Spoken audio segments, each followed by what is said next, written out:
Le parfum Terre de France, 100% des bénéfices au service de notre pays, présente Sud Radio Berkov dans tous ses états.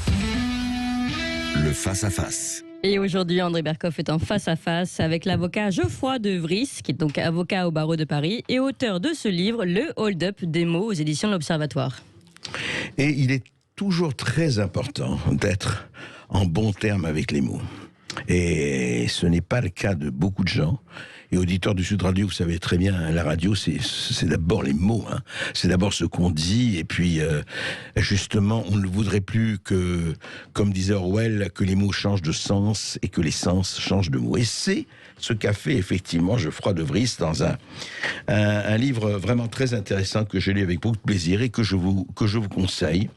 Et surtout, vous commencez très bien, Geoffroy de Vries. Je veux dire, avec cette phrase d'Emmanuel Macron lors d'une réception à l'Élysée le dimanche 26 janvier 2020, c'est les premières lignes de votre livre, pour les 30 ans de la Convention internationale des droits de l'enfant. Et donc, un invité s'étonnait du paradoxe consistant à célébrer les droits de l'enfant tout en faisant discuter au Parlement, en même temps, une loi bioéthique prévoyant l'extension de la PMA aux couples de femmes, privant irrémédiablement l'enfant de père. Et d'ailleurs, en ce moment, on est en train d'en discuter, comme vous le savez, au Sénat, à l'Assemblée nationale, etc. C'est très bien tombé.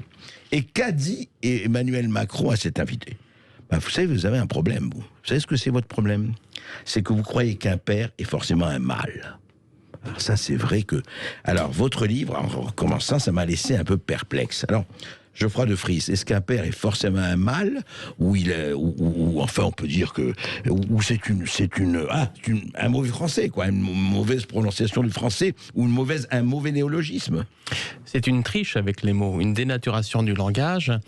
Et ce qui est malheureux, c'est que c'est le président de la République qui le dit. Souvenez-vous, en septembre 2019, Agnès Buzyn, alors ministre de la Santé, s'exprimait sur LCP et répondait à une journaliste en disant « Bah oui, un père peut être une femme, voire une grand-mère ».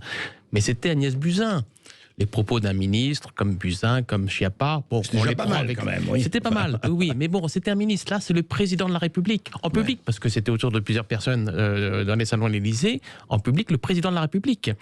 Et le président de la République est loin d'être un fou, est loin d'être un imbécile. Et en général, et c'est une de ses qualités, il dit ce qu'il pense et il pense ce qu'il dit. Et ce qui est surprenant, c'est que cette phrase, cette sortie tombe bien. En ce moment, on se discute, vous le rappeliez, le projet de loi bioéthique, en ce moment à l'Assemblée nationale, dans l'hémicycle, qui consiste notamment à prévoir la PMA pour toutes les femmes. Comment prendre en compte la critique faite par certaines associations de la PMA pour toutes en ce qu'elle priverait délibérément l'enfant de père dès lors qu'un père peut être une femme.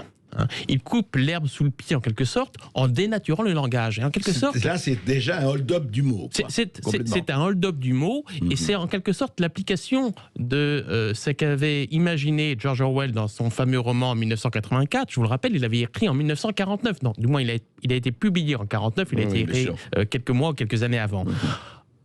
Avant les années 50, déjà, George Orwell imaginait ce qui pouvait être aujourd'hui notre société. Le ministère du mensonge, le ministère de la vérité, le ministère de la paix, le ministère de la guerre, etc. Exactement. Et cette triche avec les mots, on la constate avec le mot père, mais on la constate également avec le mot république. Lorsqu'il y a un attentat terroriste, le terroriste musulman, qu'est-ce qu'il fait? Il crie Allah Akbar. Allah Akbar, cela veut dire Dieu est grand. Il tue au nom de sa foi, qui est devenue sans aucun doute même une folie, il tue le mécréant.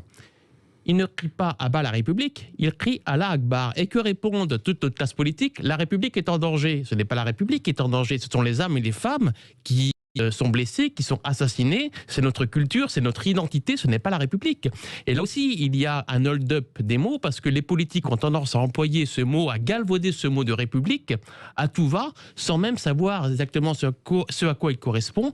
La République, ce n'est pas la démocratie, ce n'est qu'un système qui a remplacé à un moment donné, en 1792, la monarchie, et qui n'a pas à être idolâtrée comme elle l'est trop souvent, malheureusement, aux dépens d'autres mots dont notre vocabulaire, notre langue... comme la nation, par exemple. Comme la nation, comme la culture, comme la patrie. Allons-y dans votre livre, justement. Le mot nation aussi est hold-upé et comment dire... Est un mot banni. Malheureusement, le mot nation est un mot banni. depuis de longues années, il a été au départ valorisé au moment de la Révolution française. Il a été valorisé par Ernest Renan.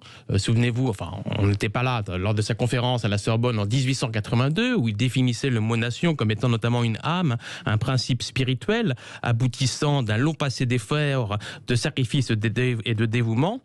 Mais et cette notion française qui s'est formée petit à petit par une agrégation de différents peuples, ce qui fait que le basque, le breton, le savoyard se sent français tout en ayant peut-être sa culture régionale, mais il se sent avant tout français. Mais malheureusement, ce mot nation est galvaudé, est oublié, est banni, sans doute pour...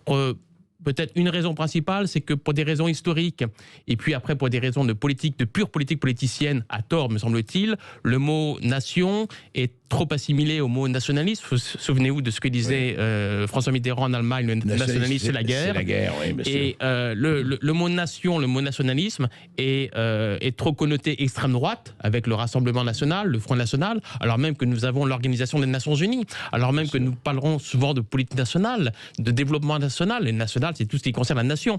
Donc en fait, il y a une mauvaise compréhension du mot, et parce qu'il a été... On l'accepte quand c'est effectivement ce que les Nations Unies ou effectivement la fête nationale. Exactement. Mais alors, autrement, c'est extrémiste. Exactement. Et donc, il y a en quelque sorte une triche, un manque d'honnêteté avec ce mot nation, tout comme c'est peut-être le cas par exemple avec l'état de droit. On invoque l'état de droit à tout va pour faire valoir telle ou telle politique, alors même que ça n'a rien à voir avec l'état de droit qui ne reste qu'une doctrine politico-juridique qui a été inventée en Allemagne au XIXe siècle et qui est souvent également invoquée à tort et à travers par nos dirigeants politiques. Alors justement, parlons de tout ça, on va encore donner des exemples. C'est pour ça que votre livre vraiment a le mérite en tout cas du matin au soir, du soir au matin, on entend un peu partout effectivement un certain nombre de notions. Et d'ailleurs, j'en ai effectivement répertorié quelques-unes, si vous voulez, dont on va parler, que ce soit le genre, la démocratie. Vous avez combien? Je ne sais plus, une centaine à peu près. 70, 75 exactement. C'est ça. Et alors, ça va de l'avortement, bioéthique, la famille, le genre, la procréation PMA, GMA, on va en parler, le transhumanisme, la démocratie, droite et gauche, l'identité française, l'immigration, la préférence nationale, etc. La République, on vient d'en parler. Et au fond, moi je voudrais savoir, Geoffroy de Vries, d'où ça vient, et puisque vous avez cité Orwell, et effectivement ce n'est pas d'hier, Orwell, c'est à 60 ans, 70 ans, mais d'où vient cette espèce de volonté? Est-ce que c'est une volonté du pouvoir? C'est une volonté des pouvoirs, et depuis d'ailleurs très longtemps, on peut citer Machiavel, et puis même et d'autres, de se dire, pour qu'on puisse... je ne dirais pas domestiquer, mais qu'on puisse gouverner, il faut quand même choisir nos mots et imposer nos mots à l'opinion publique, afin qu'elle l'intériorise, l'accepte et s'y soumette. Est-ce que c'est un peu ça, le sens des mots, le travail sur le sens des mots et la déformation des mots? Oui, mais avant, pour être un peu honnête, il faut quand même reconnaître que les mots évoluent. Et la preuve en est, c'est que tous les ans, l'Académie française travaille sur les nouveaux mots et sur l'évolution des mots. Le mot, par exemple, famille, a évolué dans l'histoire. Le mot responsabilité a évolué. Le mot république également. La République aujourd'hui, ce n'est pas la République de 1792, ce n'est pas la République romaine. Donc les mots évoluent. Le problème, c'est pas... et cette évolution, souvent, se fait dans le temps et pour des raisons objectives. Et normales, voilà. Ouais. Sauf que là, il y a une évolution qui est en quelque sorte artificielle, qui est provoquée. Le meilleur exemple, c'est le mot mariage. Tout le monde a concevait le mot mariage comme étant l'union d'un père et d'une mère, et à un moment donné, on a considéré que ça pouvait être l'union de deux hommes ou de deux femmes. C'est le mot père, c'est le mot procréation. On va en parler, Geoffroy de Vries, juste après les informations. Nous avons encore beaucoup de choses à nous dire. On reprend après les infos. On a également ces nuages qui se prolongent en direction de la Franche-Comté, également de l'Alsace, et puis d'autre part vers les Alpes du Sud, une partie de la région PACA. Mais sur toutes ces régions, dans l'après-midi, l'instabilité va ramener des averses et des orages qui pourraient être localement forts, notamment près du relief des Alpes. Attention donc sur le nord de PACA. Et partout ailleurs, eh bien là c'est le soleil qui domine, même si dans l'après-midi on voit se former quelques cumulus, le soleil continuera de nous réchauffer avec des températures qui atteindront les 20 à 21 degrés près de la Manche et qui atteindront les 29 degrés à Perpignan ou 30 degrés à Marseille. Merci beaucoup Rémi André. Tout de suite vous retrouvez André Berkoff et son invité Geoffroy de Vries pour le hold-up des mots. Le parfum Terre de France, 100% des bénéfices au service de notre pays, présente Ici Sud Radio. Les Français parlent au français. Je n'aime pas la blanquette de veau. Je n'aime pas la blanquette de veau. Sud Radio Berkov dans tous ses états. Eh bien, dans tous mes états, bien sûr, mais surtout dans tous mes mots. Parce qu'avec Geoffroy de Vries, on parle de ce hold-up des mots qui est tout à fait organisé. On en parlait justement avec les papas, la maman, comment on change des mots depuis le début, la déclaration de Macron, mais de tous. Hein. Et dans tous les pays, il y a quelque chose. C'est-à-dire que la première chose que ça fait, d'ailleurs, c'est ce qu'on appelle la propagande, hein, c'est pas nouveau. Je me rappelle d'un livre, je ne sais pas si vous avez entendu parler, juste je fais un petit aparté, Geoffroy de Vries, un livre méconnu, qui était paru avant la guerre de 40, de Serge Tchakotine, qui s'appelle Le viol des foules par la propagande politique. Et ce livre, simplement, alors je vous le recommande et je vous le conseille, et je recommande à tous les auditeurs de Sud Radio, s'appelle Le viol des foules par la propagande politique de Serge Tchakotine, et il expliquait à la fois comment ça se passait dans la Russie soviétique, dans l'Allemagne nazie, et dans l'Italie fasciste, et comment se mettait la mise en scène, etc. Mais il n'y a pas que chez les totalitaires, justement, il faut en parler. Il y a dans ce qu'on appelle nos démocraties aussi. Alors, comment ça fonctionne, Geoffroy de Vries? Vous avez commencé à nous le dire. Et comment, en fait, qu'est-ce qui fait que, et Orwell l'a magnifiquement défini, comment ça fonctionne et comment ça doit fonctionner? Déjà, cette dénaturation du langage, pour moi, est le résultat peut-être de trois phénomènes. D'abord, un mimétisme des politiques qui répètent un peu trop facilement ce que peuvent dire leurs collègues. Une méconnaissance aussi des concepts, des mots, le mot république, j'en ai parlé, le mot démocratie, parce que tous les politiques, tous les parlementaires n'ont pas forcément une culture juridique, parce qu'ils viennent de différents milieux. Fort heureusement, d'ailleurs, ils représentent la nation. Mais surtout, il y a cette volonté, en modifiant le sens des mots, de modifier la façon dont nous pensons et petit à petit, la façon dont nous agissons. George Orwell évoquait dans 1984 les mots fabriqués sur mesure à des fins politiques, le vocabulaire imaginé pour fabriquer l'attitude mentale souhaitable à leur utilisateur. Lorsqu'on parle de PMA pour tous, lorsqu'on parle de mariage pour tous, ce sont des mots ouverts, positifs, qui ne peuvent qu'adhérer, qui ne peuvent qu'à provoquer l'adhésion. Et en gros, Orwell expliquait que celui qui a le pouvoir, ce n'est pas tant celui qui dit les mots, mais c'est celui qui dit ce que les mots veulent dire. Et à partir du moment où vous modifiez les mots, le sens des mots, hein, père, mariage, république, procréation, etc., etc. Égalité, le mot égalité aussi évolue malheureusement vers un égalitarisme sans fin. Eh bien, petit à petit, on change la façon de penser et on change la façon dont les hommes et les femmes agissent. Et on change leur attitude. Alors justement, prenons des exemples. Il y en a beaucoup dans votre livre, passionnant. On parle beaucoup d'identité française. Et alors, il y en a qui disent, oui, identitaire, c'est la dernière des choses, c'est à droite Adolf Hitler ou Pless. D'autres qui vous disent, oui, mais tout vient de l'immigration. De quelle immigration on parle? Et puis, vous ne l'avez pas mis là, mais il y a assimilation, intégration. Mais parlons déjà de ces mots identité, immigration, préférence nationale et autres. Le mot identité, l'identité, c'est le caractère de ce qui est, hein, de ce qui est identique à soi-même. Mot galvaudé, souvenez-vous des débats houleux à l'occasion de la création par Nicolas Sarkozy du ministère de l'identité nationale, alors même que l'identité, en quelque sorte, c'est ce qui nous relie. C'est ce qui nous relie à notre histoire, à notre culture, à notre langue, à notre savoir-vivre. C'est ce qui fait que nous formons une nation, que nous formons un ensemble homogène avec cette culture, cette civilisation. Et je n'arrive pas à comprendre qu'on puisse rejeter cette concept d'identité, encore récemment à l'occasion de la campagne présidentielle de 2017, hein, alors même qu'elle a un sens assez défini dans la langue française, mais qu'elle est là aussi sans doute, peut-être est-elle aussi trop connotée d'extrême droite, et ce à tort. Oui, alors justement, comment, parce que creusons un peu ça, pourquoi le mot identité est-il connoté à l'extrême droite ? Franchement, parce que c'est ça qu'il faut comprendre. Pourquoi certains mots, pourquoi par exemple dire, même en disant, voilà, vous savez, Coluche le disait ça, et ça va vous intéresser. Quand Coluche disait, c'est drôle, quand je dis l'Algérie aux Algériens, bravo, la Palestine aux Palestiniens, bravo, et très bien, l'Afrique aux Africains, bravo, mais si je dis la France aux Français, facho. Qu'est-ce qui fait que des choses, après tout, on peut dire, bon, ben voilà, il y a les Français en France, etc. Et de toute, évidemment, il ne s'agit pas de toute nationalité, ethnie, religion, communauté, etc. Il n'y a pas de problème là-dessus.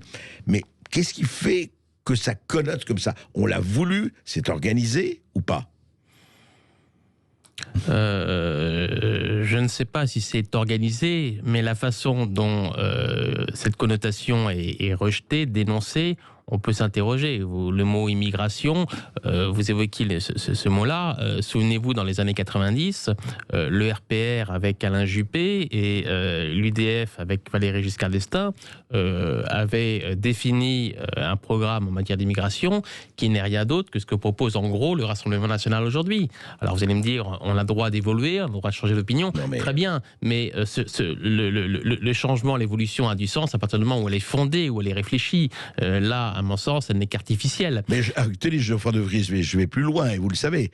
Il y a quelqu'un d'autre qui est allé beaucoup plus loin que le RPR et l'UDF, c'est le Parti communiste. Le secrétaire général du Parti communiste français, Georges Marchais, en 1981, s'est prononcé, et c'est dans tous les réseaux sociaux si on le voit, contre une immigration aussi bien clandestine que officielle, parce que ça a cassé les salaires des travailleurs français. Il l'a dit très ouvertement.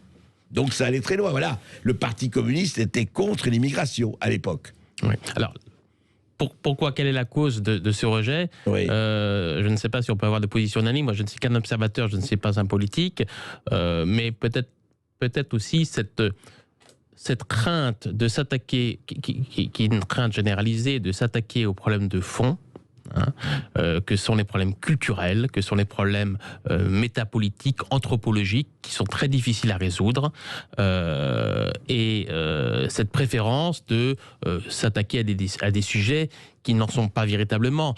Mais vous l'évoquiez tout à l'heure, de quoi discutent en ce moment les députés?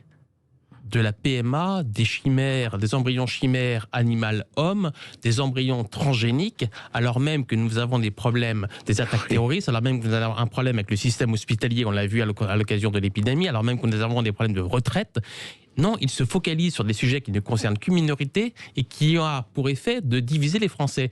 Donc peut-être aussi, la raison, c'est un refus délibéré ou involontaire, mais je considère que c'est délibéré parce que c'est du domaine de l'incompétence à ce stade, de nos responsables politiques, qui ne sont pas tant responsables que ça, de nos politiques, disons, de nos politiciens, de s'attaquer aux sujets de fond qui préoccupent les Français, les sujets d'immigration, essentiellement clandestine. Il ne faut pas rejeter toute immigration. La France est un pays d'immigration. On s'est fait grâce à l'immigration, mais il faut bien admettre que l'immigration des Polonais, des Espagnols, des Italiens, de toute l'Europe de l'Est n'a pas causé autant de difficultés que celles qui émanent du nord de l'Afrique. Pour des raisons essentiellement culturelles et religieuses. Mais pourquoi ce refus de s'y attaquer? Sans doute aussi, l'une des explications, c'est parce que l'extrême droite, ou du moins le Rassemblement national, s'est emparé de ces sujets et s'en empare depuis des années, voire des décennies. Et dorénavant, on a le sentiment que tout politique qui veut traiter de manière efficace de l'immigration, eh ben, il est connoté d'extrême droite. Alors justement, parlons de ces mots et voilà, on a parlé de cette connotation politique, on a parlé de l'utilisation et de la récupération politique. Alors parlons justement de France. La France. Vous avez fait un spécial France, page 140, je le rappelle pour ceux qui ont envie de lire votre livre. Et c'est vrai, il se feuillette en plus. Vous pouvez lire au début à la fin, c'est intéressant parce que c'est par chapitre et c'est par mot. Il se lit sur la plage. Voilà. Il se lit et partout. Et même chez soi, je vous assure. Pas besoin de soleil. Oui, je prends le risque. Parler de France, mais surtout, pourquoi ne parle-t-on plus de la France ? On parle de la République, on ne parle que de la République, et on ne parle plus de la France. C'est un mot oublié de notre vocabulaire. Qui parle de la France? Personne dans notre milieu politique, si ce n'est éventuellement, il faut bien le reconnaître, Marine Le Pen. Mot oublié qui est remplacé par la politique, par le mot République, et ce, pour des raisons, à mon avis, historiques, qui remontent sans doute à la Révolution française. Et pourtant, la France, c'est notre territoire, c'est notre culture, c'est notre identité, c'est Maria, des Jeanne d'Arc, c'est notre foyer c'est commun, notre terre, c'est nos parents, nos ancêtres, c'est nos rois, nos reines, nos républicains, nos révolutionnaires, c'est notre âme. C'est ce qui fait aussi que des Français, hier, aujourd'hui encore en Afrique, demain peut-être, sont prêts à perdre leur sang, à se faire tuer pour défendre leur pays. On ne se bat pas pour la République.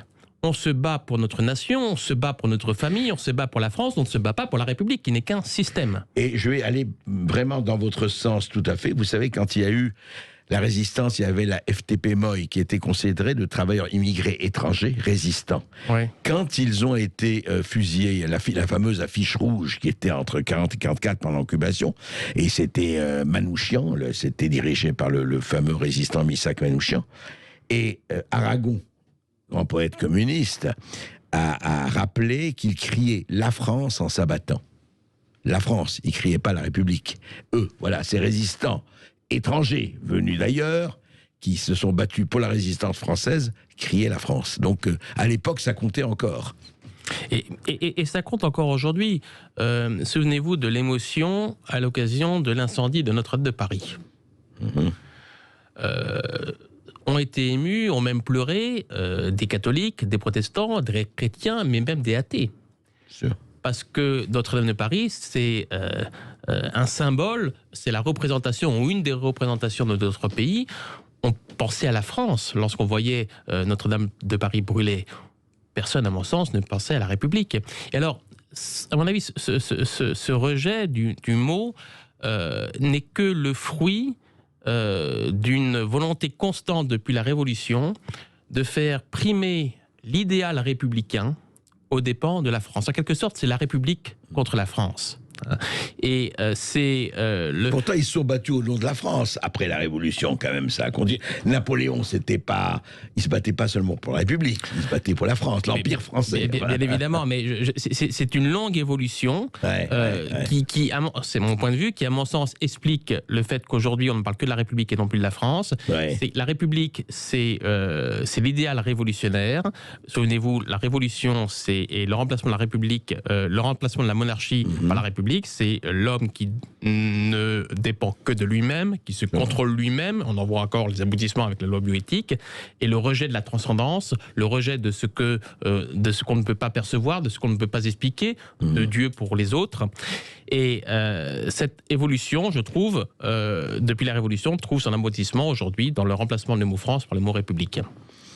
Alors justement, on va parler de tout cela avec nos auditeurs. Je crois qu'il y a beaucoup de choses à dire. Justement, ils vont vous poser des questions et aussi sur le reste, Clémence. Oui, ils sont déjà nombreux à commencer à nous appeler pour poser des questions à Geoffroy de Vries.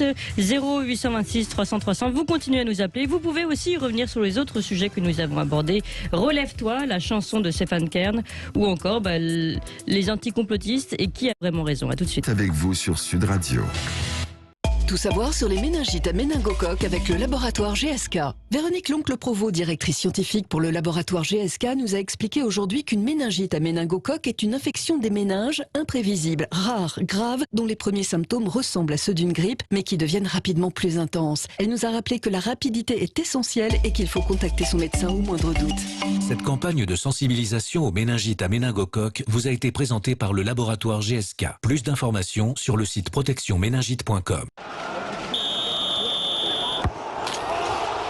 En jouant chez Volkswagen, nos offres sont aussi immanquables qu'un pénalty sans gardien. Alors ne ratez pas la fin du bonus écologique allant jusqu'à 7 000 €. Pendant les instants décisifs Volkswagen, profitez d'offres exceptionnelles sur notre gamme de véhicules 100% électriques, notamment sur la nouvelle ID.3 à partir de 169 € par mois et jusqu'à 542 km d'autonomie. Location longue durée 37 mois, premier loyer 4 100 € si acceptation par Volkswagen Bank. Voir conditions sur volkswagen.fr. Le parfum Terre de France, 100% des bénéfices au service de notre pays, présente... Ici Sud Radio. Les Français parlent au français. Les carottes sont cuites. Les carottes sont cuites. Sud Radio Berkov dans tous ses états. Et nous continuons de parler de ce hold-up des mots, le livre écrit par Geoffroy de Vries, avec vous tous qui nous appelez au 0826 300 300. Allez, on va à La Courneuve pour donner la parole à Françoise. Bonjour Françoise. Bonjour Françoise. Bonjour. Avant toute chose, je voudrais prendre quelques précautions oratoires et vous dire que je suis appelée en tant que simple observateur. Je suis ni sociologue, ni politicienne, ni responsable d'assaut. Vous voyez, aucun problème. En tant que, voilà. Et je tiens à saluer vraiment chaleureusement le ton libre de votre radio, l'intervention de monsieur. Alors, j'ai pas bien saisi si c'est De Vries ou De Vries. De Vries, avec un V comme Victor. Voilà. Oui, vraiment, c'est passionnant. Et plusieurs termes sur lesquels il s'est interrogé ont vraiment retenu mon attention. Évidemment, je pense que le mot République, c'est celui qui interroge le plus, ou un de ceux qui interrogent le plus. Et vous savez, en tant qu'habitante de La Courneuve, et je voudrais peut-être donner un petit tour léger à mon propos, à chaque fois que je passe devant et il y en a quand même plusieurs, boucheries franco-musulmanes, à chaque fois je me dis c'est vraiment étrange et ça me semble vraiment résumer l'ampleur du débat.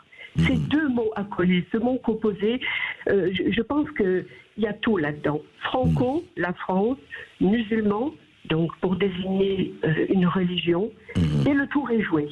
Et là, cette fois-ci, ce n'est pas les Français, entre guillemets, mille guillemets, de souche ou je ne sais quoi. C'est les gens qui vendent, qui sont propriétaires éventuellement de ces commerces-là, qui se définissent comme tels. Et à mon avis, c'est pas d'aujourd'hui. Je pense que ces établissements sous cette dénomination existent depuis déjà des décennies.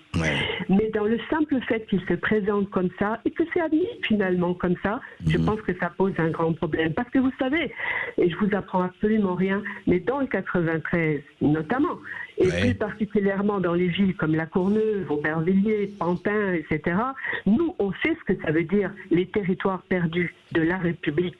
On sait que ça veut dire les territoires perdus de la France. Et je veux dire les territoires perdus de la République, c'est une expression de Sainte-Nitouche. Enfin, c'est une façon comme une autre de ne pas dire les choses. On voit bien que par exemple, quand à La Courneuve, il y a quelque chose qui se passe et qu'on appelle la police et qu'elle ne vient jamais, on sait bien que c'est la France qui n'est plus présente là pour défendre. Et vraiment, juste Françoise, elle ne vient jamais, quand vous dites elle ne vient jamais, elle ne vient vraiment jamais? Elle vient s'il y a du sang, si on insiste, s'il y a une conjugaison de peut-être 15, 20, 30 appels, etc. Mais si c'est un appel individuel, elle ne vient pas. D'accord. Voilà. Et ça, je peux vous le garantir, parce que j'ai habité depuis 18 ans à La Courneuve. D'accord. Donc, ça pose un vrai problème parce qu'il y a des consignes de non-intervention. Bien sûr, ce n'est pas les policiers qui s'amusent à jouer au dé. Bien sûr, on a bien compris. Donc, vous posez la question, en fait, du terme de l'allocution franco-musulman. Voilà, comme ce monsieur s'interroge sur la sémantique des mots, je voudrais que clairement, à l'antenne, on dise, parce qu'il y a des choses qu'on ne peut pas dire ici, dans le département 93. N'allez pas essayer de parler de ces sujets ouvertement. Ça sera très difficile. Ou alors on en parlera, mais vous n'aurez jamais le dernier mot. Donc, moi, je m'interroge, vous voyez, parce que franco-musulmane, ça n'a aucun sens. J'écoutais hier, juste un petit détail avant de rendre l'antenne, j'entendais hier quelqu'un qui disait, un placier, qui disait que sur certains marchés, on ne peut vendre que du musulman. Là, par contre, je suis contre. Parce que ça ne me paraît pas du tout une bonne dénomination. Évidemment qu'il y a tout ce qui est halal, etc.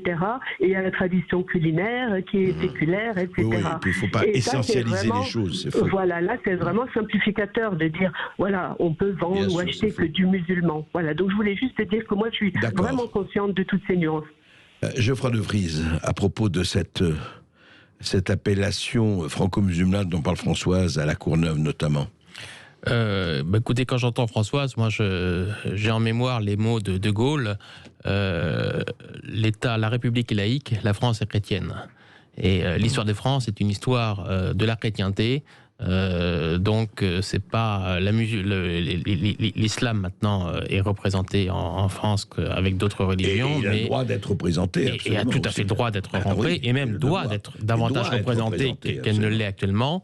Mais notre pays est de culture judéo-chrétienne. C'est tout ce que je peux vous répondre.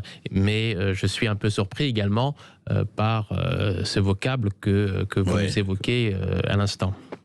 Clémence. Alors, vous continuez tous de nous appeler 0826 300 300. On se retrouve dans quelques instants. Daya, camping 4. Qui, en quelque sorte, refuse de s'interroger, refuse de se questionner sur le sens de la vie, sur ce qui doit motiver notre existence. Et c'est aussi la consécration de ce qu'on appelle depuis 2017 le fameux « en même temps », qui consiste à vouloir faire à la fois plaisir à une partie de l'électorat et à une autre partie de l'électorat. Vous donniez l'exemple de ce chanteur, je ne sais plus son nom, qui a représenté la France lors d'un concours européen, je pense, de la chanson. Non, c'est la France qui il fait l'hymne de l'équipe européenne d'Euro 2021, l'équipe de football. Voilà. Merci de me corriger. Il s'appelle Youssoufa. Voilà. Je pense que, et ce choix sans doute a été fait au plus haut niveau, c'est la manifestation de cette volonté, de ce refus de cohérence, de cette volonté de pouvoir faire plaisir à telle ou telle partie de l'électorat. C'est quelque sorte de la tactique politique. Mais c'est très regrettable et c'est pas conforme aux valeurs que nous devrions défendre tous et comme vous le dites il y a un instant. Clémence. Allez, on donne la parole à Manuel qui nous appelle de Clermont. Bonjour Manuel. Oui, bonjour Manuel. Oui, bonjour Monsieur Berco. Bonjour à votre invité. Honneur à votre invité parce que je partage 100% de ses paroles. Merci. Alors, moi, la France, elle m'a adopté il y a 50 ans, Monsieur Berco. Moi, comme beaucoup de Portugais, d'Italiens, d'Espagnols et de Polonais, qui voyaient ce pays la lumière, le plus grand pays en Europe. Mais c'était le grand pays, un grand pays d'Europe parce que justement, il y avait eu des gens, des courageux, des résistants, qui avaient donné leur vie, principalement sur les plages du débarquement. Et moi, je suis devenu français de papier. Et aujourd'hui, j'ai une honte, vous voyez. J'ai vraiment honte que ces gens-là, ils aient donné leur vie, leur sang, que leur sang ait coulé sur les plages du débarquement, et de voir ce qui est devenu ce pays. Mais moi, j'ai une honte. J'ai profondément la honte. Et bien souvent, on incrimine les politiques, mais je crois qu'il faudrait incriminer la majorité des Français. C'est devenu des lâches. C'est devenu des lâches parce qu'on n'a que les politiques qu'on mérite, vous comprenez? Ouais. Et aujourd'hui, cette histoire de Covid a mis en exergue, en lumière, la lâcheté des Français. Les Français, c'est des lâches. Vous avez 20% de gens, même pas 20%, c'est des résistants. Et vous en faites partie, votre invité en fait partie. Moi, j'en fais partie parce que j'ai signé à la tribune des militaires. Il y a des gens qui ne veulent pas la disparition de ce pays. Mais vous avez la majorité, c'est des abrutis, des écervelés.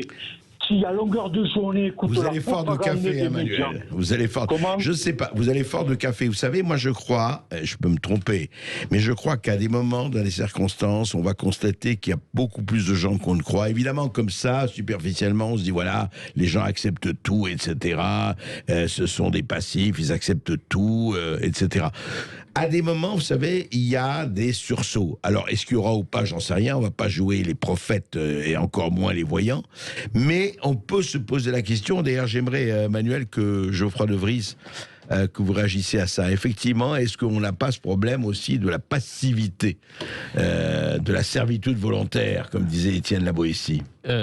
Sans aucun doute, en entendant les propos émouvants de Manuel, moi j'ai envie de vous dire, rassurez-vous, parce que nous avons une majorité silencieuse hélas, mais une majorité qui est très attachée à la France, davantage qu'à cette idée de la République, qui est très attachée aux valeurs qui font que nous formons tous ensemble un corps, qui critique peu importe ce qu'en disent les sondages et les politiques, les réformes sociétales qui sont discutées et parfois votées, cette majorité, malheureusement, elle est silencieuse, mais c'est à vous, c'est à nous tous qui en avons conscience de pouvoir faire en sorte qu'elle se mobilise. Le hold-up des mots, mon livre, en est également une des manifestations, un des moyens de le faire. J'ai envie de vous dire... tout n'est pas perdu, rassurez-vous. Vous évoquiez le fait que vous êtes portugais d'origine. Le Portugal, pour moi, est encore un pays qui a une certaine dignité, une tradition et qui continue à vivre dans cette tradition, dans le respect de son passé, à la différence de son identité. Et j'aime d'ailleurs me rendre à Lisbonne pour cette raison notamment. J'aurais dire, tout n'est pas perdu, rassurez-vous. Et je trouve, voilà, à partir de, je sais pas, 3 ans même, on parle de vaccination des nourrissons. Nourrissons, mais pourquoi pas un nourrisson pourrait, voilà, on peut consentir à la place de son enfant. Je trouve ça formidable comme avancée. Est-ce que vous êtes d'accord avec moi, André? Écoutez, Lionel, moi j'aime beaucoup l'ironie et c'est bien de pousser l'humour jusqu'à l'absurde et vous le faites très bien. Et votre provocation, elle est bienvenue. Effectivement, où commence la liberté, où commence l'interdiction? Je trouve effectivement que cette histoire, que les parents puissent, si vous voulez, que la vaccination, moi là je parle à titre personnel, que la vaccination obligatoire pour les enfants me paraît scandaleux quand on sait aujourd'hui, effectivement, et la quasi-totalité des épidémiologues, des médecins du monde le savent, que la transmission est pratiquement nulle, que les parents aient droit de vie et de mort, et effectivement, vous avez raison de provoquer en disant, effectivement, en poussant très loin, c'est évidemment un crime absolu de prostituer qui que ce soit, d'ailleurs, pour moi, enfant ou pas enfant ou adulte, c'est le crime vraiment total, et surtout, enfin, la liberté des uns commence où s'arrête la liberté des autres. Je veux dire, le vaccin obligatoire, regardez, aujourd'hui, l'Union européenne a interdit le vaccin obligatoire. Aujourd'hui, c'est devenu une interdiction. Et on parle encore de vaccin obligatoire. Au nom de quoi? Moi, je ne suis pas anti-vaccin, c'est pas le problème. Le problème, c'est cette obligation. À partir du moment où vous obligez les gens, à tenir telle ou telle conduite, ça veut dire, ça s'appelle la dictature, et on le sait, il faut arrêter de jouer avec les mots. Justement, Geoffroy, cette obligation-là, ces obligations. Alors, il n'y a pas d'obligation de se vacciner, du moins, il n'y a pas une obligation réelle. Mais lorsqu'on sait qu'on peut plus difficilement voyager sans avoir été vacciné, on peut s'interroger. Moi, j'ai été vacciné ce matin. J'ai eu le premier vaccin ce matin. Pour tout vous dire, j'ai hésité jusqu'au dernier moment, et puis j'ai décidé d'y aller. Mais je comprends tout à fait les propos de notre auditeur, oui, de Lionel. En fait, on a un problème avec la liberté, et l'État... un certain pouvoir veut contrôler les hommes et les femmes, veut contrôler nos actions. En quelque sorte, là encore, c'est pas les mots, mais c'est la liberté. On est dans l'application d'Orwell. C'est Orwell. On a le ministère de la vérité qui nous dit qu'il faut nous vacciner, qu'il faut vacciner nos enfants. Et on vit malheureusement sous le contrôle de cet État, de cette administration. Et c'est toute la difficulté. Est-ce qu'il faut se laisser faire, ou est-ce qu'il faut lutter? Est-ce qu'il faut être résistant ou en quelque sorte collaborateur? Je laisse à chacun avoir sa propre position. Mais vous, qu'est-ce que vous en pensez? Sur le vaccin? Non, c'est-à-dire, vous vous êtes vacciné. Le problème, c'est que, est-ce qu'il faut conserver vraiment la liberté vaccinale, ou faire en sorte, comme vous dites, par les passes sanitaires et autres, de la réduire aux acquis, c'est-à-dire à presque rien? Je crois que, comme vous le disiez, on a encore un peu des cobayes, parce que pour l'instant, les vaccins sont en état de test. C'était un risque. Maintenant, on peut penser aussi que si jamais il y avait des problèmes, les laboratoires, et surtout les États, forceraient les laboratoires pour trouver des remèdes. Mais obliger les parents à vacciner leurs enfants, ça me gêne. J'ai envie de me dire, on est quand même... Enfin, laissons les adultes pouvoir décider librement de ce qui est bon ou non pour leurs enfants. S'il faut contraindre la vaccination contre la Covid pour les enfants, comme c'est le cas par exemple pour la polio ou pour d'autres maladies, attendons peut-être d'avoir un recul de plusieurs années ou de plusieurs décennies. Voilà, je trouve qu'on est... le gouvernement le manifeste bien, on est dans cette accélération de décisions, de vaccins, de mesures, sans prendre le recul nécessaire pour pouvoir déterminer si cela est justifié ou non. Clémence. Allez, vous continuez tous de nous appeler 0826 300 300. On se retrouve dans quelques instants. Google Play ou l'App Store. Ici Sud Radio. Les Français parlent au français. Les carottes sont cuites. Les carottes sont cuites. Sud Radio Berkov dans tous ses états. Et la discussion continue avec André Berkov, Geoffroy de Vries et vous-même, vous tous qui nous appelez au 0826 300 300. On donne la parole à Emmanuel qui nous appelle de Pessac. Bonjour Emmanuel. Oui, bonjour Emmanuel. Bonjour André, vous m'entendez ? Oui, très bien. Parfait, merci encore pour votre travail. Bonjour à votre invité qui enfin met le doigt sur tout un problème de novlangue, puisqu'on parlait d'Orwell. Vous citez souvent le docteur Knock justement pour dire que toute personne bien portante est un malade qui s'ignore. Exact. Et dans le genre novlangue, l'asymptomatique devient finalement le patient du docteur Knock. Oui, tout à fait. Donc là, on est en plein dedans, on n'est plus... Voilà. Moi, ce qui m'inquiète, c'est quand même le dédouanement qui ont été signés par tous les laboratoires sur les effets secondaires. Enfin, moi, si je vous vends une voiture et que je vous dis qu'elle est merveilleuse et que je me fous des pannes qui pourraient arriver derrière, ça me pose un petit problème sur la véracité de ce qui m'est vendu, on va dire. Du fabricant, oui, c'est clair. Oui, logiquement, c'est absolument pas normal. Il y a beaucoup de remontées sur les effets secondaires qui sont pas pris en compte et encore, a priori, de ce que j'ai entendu, malheureusement, on en remonte qu'une toute petite partie, mais même là, ils sont saturés, Toulouse et autres. Il y a eu quand même pas mal de choses qui sont sorties, donc ça m'inquiète un petit peu. C'est pour revenir à ce que disait votre invité, il y a une citation que vous avez déjà faite, c'est celle de Albert Camus, mal nommer les choses, c'est pas ajouter au malheur du monde. Je pense qu'on est en plein dedans. Et pour finir, parce que je sais que l'émission défile, je vais pas vous tenir trop longtemps. J'ai lu un livre qui est très intéressant de Philippe Aymar, qui est de grand reporter, qui s'appelle Covid-19, enquête sur un virus. Alors le sous-titre c'est Manipulation, vol, meurtre, influence et guerre médiatique. C'est édité au Jardin des Livres. Peut-être qu'un jour vous aurez l'occasion de l'inviter. Et en fait, ce qui est intéressant sur la démarche de ce grand reporter, c'est qu'il était parti pour écrire un livre justement pour débunker un peu toute cette mystification, complot, etc. Et en définitive, en cours de l'enquête, il a retourné sa veste quelque part avec ce qu'il a découvert. Tout est sourcé, donc il y a rien. Écoutez, je vais regarder ça, on le note et je vais regarder ça. Ça commence comme un James Bond justement par rapport à votre interlocuteur de tout à l'heure qui a cité des dates et des événements tragiques bizarres. Eh bien, il reprend en fait. Ça commence comme un James Bond et ensuite, mais voilà, c'est sa façon d'écrire. Et ce qui est intéressant, c'est que lui, qui n'était pas du tout avec un parti pris, a retourné sa veste, entre guillemets, avec ce qu'il a découvert. Voilà. Très bien. Je voudrais peut-être poser une question par rapport au livre à Geoffroy de Vries, par rapport à ce hold-up des mots. En fait, il y a quand même une question qui est intéressante, je crois, j'espère. Comment combattre, je ne dis pas arrêter, mais combattre ce hold-up des mots, c'est vieux comme le monde, ou presque, on le sait bien. Mais comment le combattre? D'ailleurs, vous le dites vous-même à un moment donné, vous le dites d'ailleurs dans l'introduction de votre livre, et vous dites, attention, sur Orwell, effectivement, comment quiconque possède le... Excusez-moi, quiconque possède le langage, possède le pouvoir. Comment le combattre? Comment le contrer? Geoffroy de Vries. Déjà, il faut en avoir conscience. Il faut avoir conscience de cette triche des mots, de cette dénaturation du langage, de ce hold-up des mots, comme j'ai titré mon bouquin, parce que la première étape, c'est la conscience de la réalité.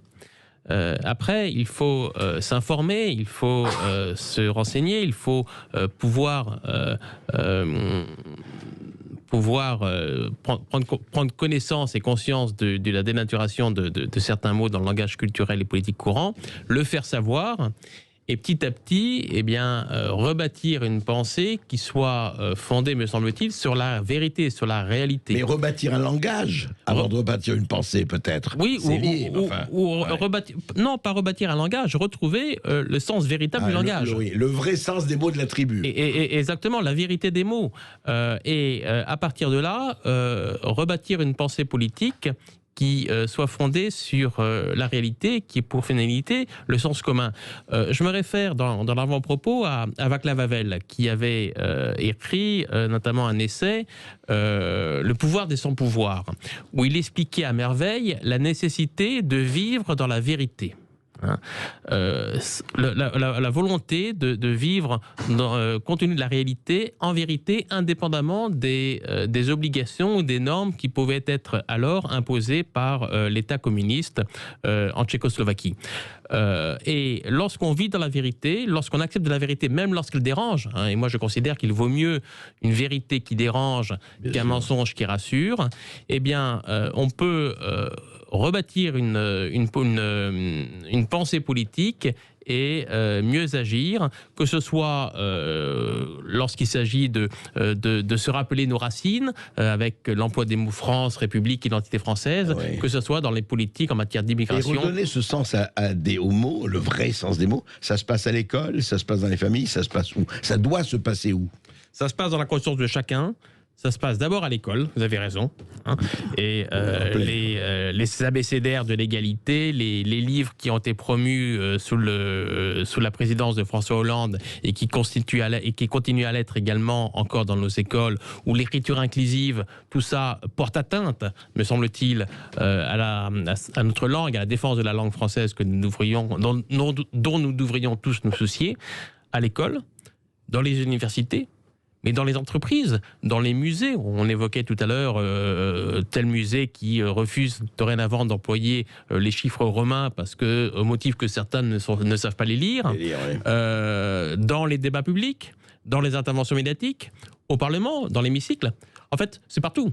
Et donc, puisqu'il faut le faire partout, faut d'abord commencer par le faire chez soi et le faire en soi, en quelque sorte. C'est un exercice d'abord individuel et qui petit à petit deviendra un exercice collectif et une victoire collective. Bien parler et parler correctement et redonner au vrai sens de mots, c'est un acte de résistance aujourd'hui.